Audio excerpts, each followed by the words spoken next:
Geography का most VVI model set. तो बच्चों कॉपी पेन लेके ज़रूर बैठें।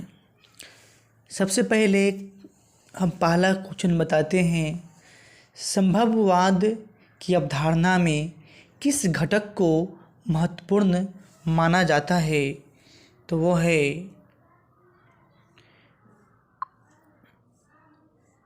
है आपका बी आंसर, जो मानवीय घटक है। बच्चों ध्यानपूर्वक आप ध्यान दीजिएगा इस पे। दूसरा है नियतिवाद संकल्पना में किस घटक को महत्वपूर्ण माना जाता है? तो उसका आंसर है सी। दूसरा का आंसर है सी।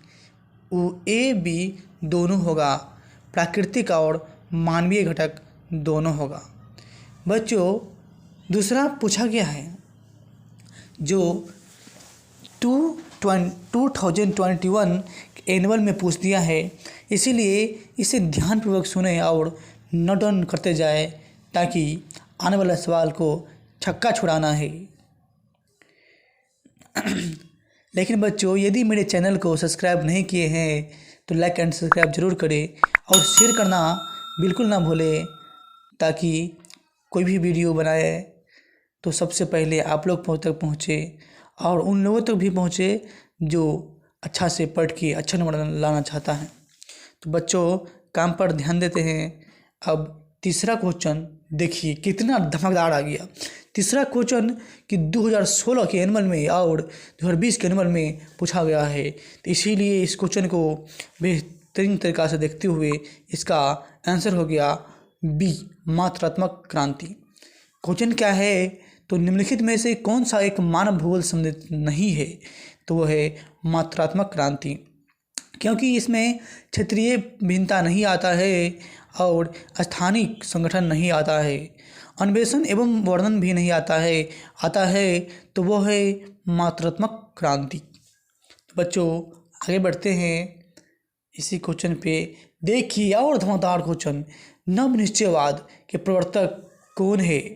इसका 2013 में, 15 में, 16 में, 18 में धमाकेदार पूछा लगातार। इस क्वेश्चन के लिए ताली बजाना बच्चों।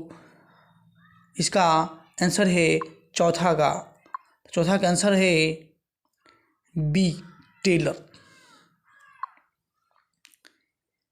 किसने कहा मानव प्रकृति का दास है?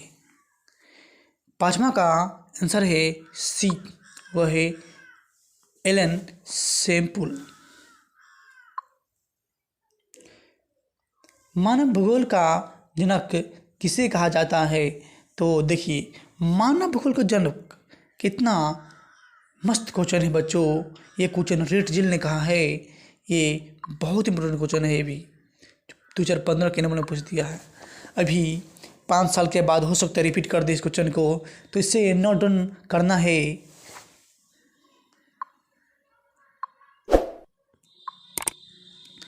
देखिए आप तो सोने से सुहागा लगातार पूछे हुए प्रीवियस ईयर क्वेश्चन ही आ रहा है।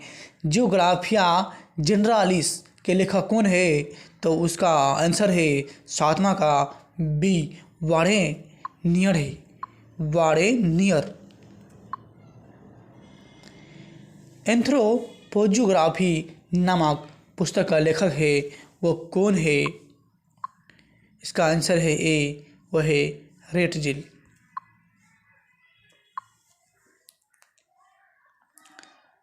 संभववाद शब्द का प्रयोग सर्वप्रथम किस फ्रांसीसी विद्वान ने किया है?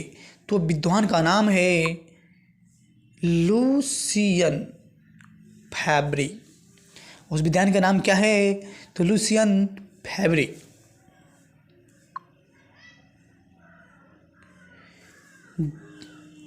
क्वेश्चन, मानव भूगोल क्रियाशील मानव और अस्थायी पृथ्वी के परिवर्तनशील संबंधों का अध्ययन है। यह किसने कहा है? तो ये किसने कहा है? इसका आंसर है सी, टेलर ने कहा है।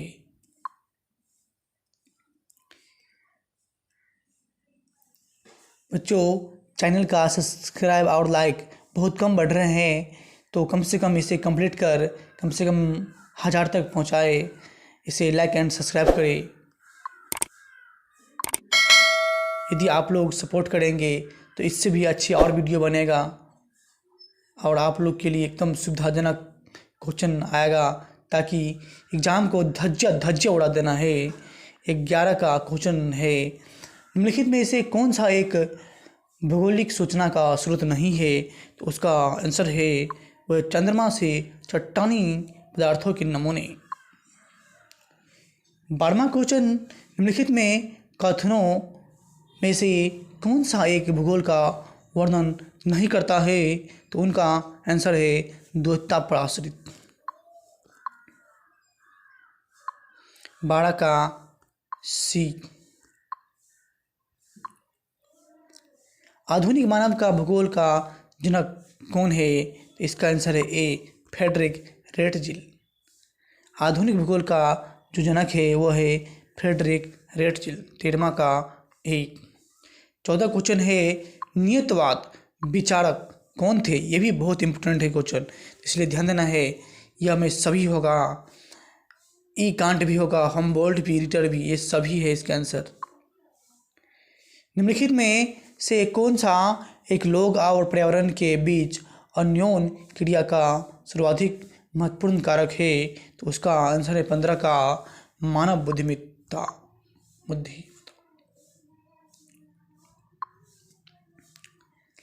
फिर 16 क्वेश्चन है, भूगोल का जनक माना जाता है वो कहाँ का है? तो वह है यूनान का जो भूगोल का जनक है। और किसने किया? पिछले में बता दिए थे, नेक्स्ट क्वेश्चन में रेटजिल ने किया है। रुको और जाओ निश्चयवाद की संकल्पना किसने की है? तो वह किया है टेलर ने। व्यावहारिक भूगोल, राजनीतिक भूगोल, आर्थिक भूगोल अथवा सामाजिक भूगोल कौन कौन से भूगोल का उपक्षेत्र है? तो वो क्षेत्र है वह है मानव भूगोल, क्योंकि मानव भूगोल में ही व्यवहारिक, आर्थिक और सामाजिक परंपराओं का उल्लेख किया गया है। इसलिए ध्यान देना है। अब 2018 का आंसर है सी, वह है मानव भूगोल। 19 जो मेक्सिको में स्थानांतरित कृषि का प्रथा को क्या कहते हैं? तो वो कहते हैं मिलिया। 20 क्वेश्चन जो मानव भूगोल विचारकों के विकास की अभ्यावंजना है, न तो भौगोलिक ज्ञान के विस्तार और खोज के कोई तत्कालीन परिणाम है। यह परिभाषा किसने दिया है? तो यह परिभाषा दिया है फ्रेडरिक रेटजिल ने। 1990 का दशकों भूगोल के किस उपगम के लिए जाना जाता है? बोल रहा है कि 1919 का जो दशकों भूगोल के किस उपगम के लिए जाना जाता है? तो इसका आंसर है आधुनिकतावाद।